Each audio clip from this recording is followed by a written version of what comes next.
Bienvenue dans ce nouvel épisode de Tout est déjà là, le podcast qui tisse des ponts entre spiritualité et entrepreneuriat. Pendant le mois de décembre, je te propose de redécouvrir ou de découvrir des extraits de l'épisode 43, épisode en 3 parties qui marquait la première année du podcast. Pour cet épisode anniversaire, j'avais proposé aux personnes interviewées en 2024 de m'interroger à leur tour.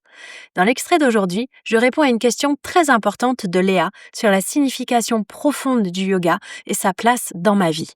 Une question que tout guide de yoga doit se poser au moins une fois par an. Je te souhaite une très belle écoute. Qu'est-ce que signifie profondément pour toi le yoga? Et un élément peut-être, c'est comment penses-tu incarner et intégrer ce sens dans ta vie? Ouais, merci Léa pour cette question. Alors, pour moi, le yoga, déjà, c'est une philosophie de vie. C'est pas une pratique d'asana. On l'aura compris, je crois. Ça, je crois que je l'écoute dans chaque épisode. Ouais, mais c'est fou C'est un rappel, on se sent obligé de le rappeler, ouais. C'est pas parce que tu fais 1 heure d'asana dans la semaine que tu es yogi. Non. Hem pour moi, le yoga, alors je pense qu'il y a beaucoup de définitions qui sont très personnelles. Il y a une définition qui est, souvent étymologique. On dit que yoga, ça vient de yuj, la racine qui veut dire connecter, lié. Yuj, c'est aussi cette notion du centre de la roue avec les rayons, c'est-à-dire ce à quoi tu reviens, ce qui maintient, ce qui stabilise. On dit souvent que c'est connecter le corps, le mental et le cœur. Pour moi, le yoga, c'est ce que j'évoquais tout à l'heure, c'est vraiment un cheminement vers ma vérité. C'est vraiment, l'outil qui m'a mis en gros vraiment le coup de pied aux fesses pour me dire à un moment: «Non, là, je suis pas sur le bon chemin, il faut que je rembobine» et qui me permet de trouver les réponses aussi, en moi et dans les personnes que je rencontre.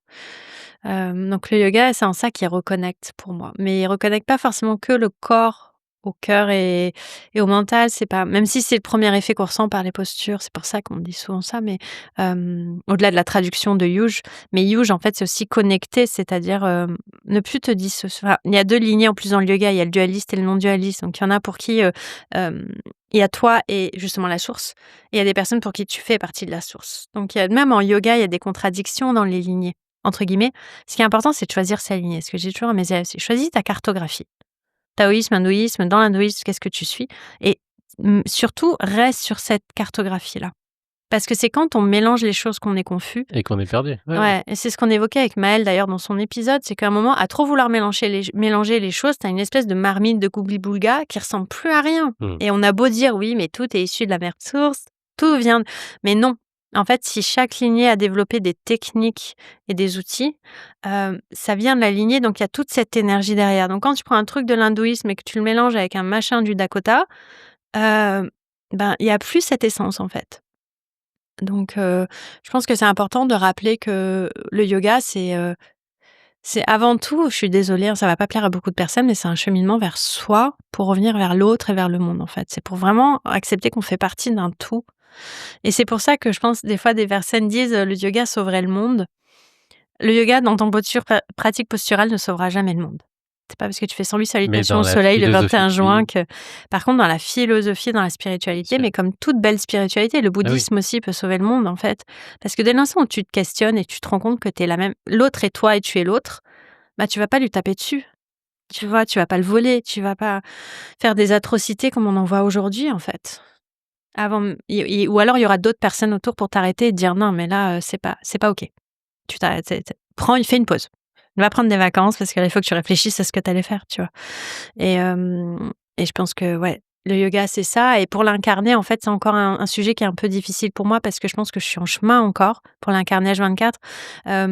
En étant, bah, comme je le disais, maman, je veux ouvrir des gîtes, j'ai un emprunt, je paye des impôts, et ben, incarner le yoga, pour moi, c'est être ancré dans la matière aujourd'hui, dans ma vie, accepter cette incarnation que j'ai, en fait, en tant qu'Anne-Galileo. Mmh. Et en même temps, bah, accepter que je chemine avec humilité et du mieux que je le peux et de plus en plus, voir l'autre justement comme un faisant partie de moi et moi faisant partie de l'autre. Donc de pouvoir toujours, à un moment ça n'empêche pas de dire les choses, ça n'empêche pas de voilà, d'exister, hein. Je suis pas en train de dire, comme ils disent, dans certaines religions, «Tends une joue, si on te gifle, tends l'autre joue», ce qui en yoga est complètement aberrant d'ailleurs au passage.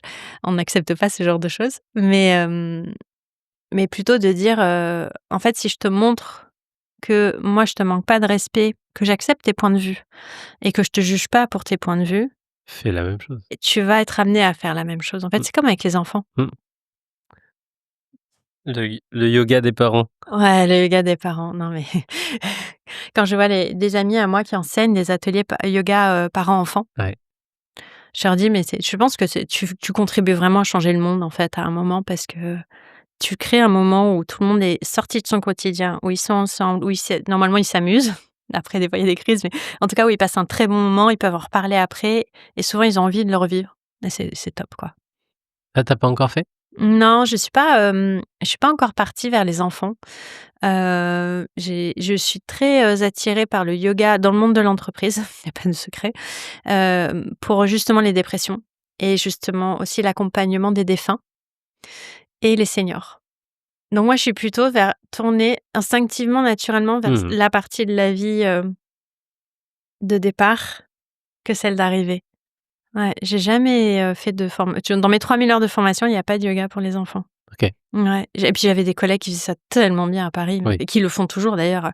Non, mais quand je les vois avec 6 enfants, dont un qui tourne en orbite en courant et en criant, l'autre qui est en train de dormir par terre et tout le monde se marre et passe un super moment. Faut Faut faut avoir accepter. Ouais, ouais. ouais, et puis il faut avoir la personnalité qui va avec, quoi. Oui, oui. C'est top. Mais c'est vrai que, moi j'aimerais beaucoup, retourner en hôpitaux. J'aimerais beaucoup pouvoir, avoir l'opportunité, je touche du bois, justement d'aller plus loin dans l'accompagnement de fin de vie, dans les années à venir. C'est un sujet qui est très tabou encore en France et qui, moi, me touche énormément. Mmh. Merci beaucoup Léa. Merci Léa. Merci beaucoup pour ton écoute. Alors, que retiens-tu de cet extrait? Dis-le nous en commentaire. En le réécoutant presque 1 an après, je prends conscience que c'est encore plus incarné chez moi et que le yoga reste un cheminement vers moi pour aller vers l'autre. Pour écouter la superbe interview de Léa, rendez-vous dans l'épisode 6. Nous y avions parlé de l'astrologie indienne, du rôle de nos gourous et de nos pratiques, mais aussi du yoga dans le quotidien. Tu trouveras le lien dans la description de cet épisode. On se retrouve la semaine prochaine pour le dernier extrait dans lequel je te partage comment gérer les périodes de chaos. Et d'ici là, n'oublie pas, tout est déjà là.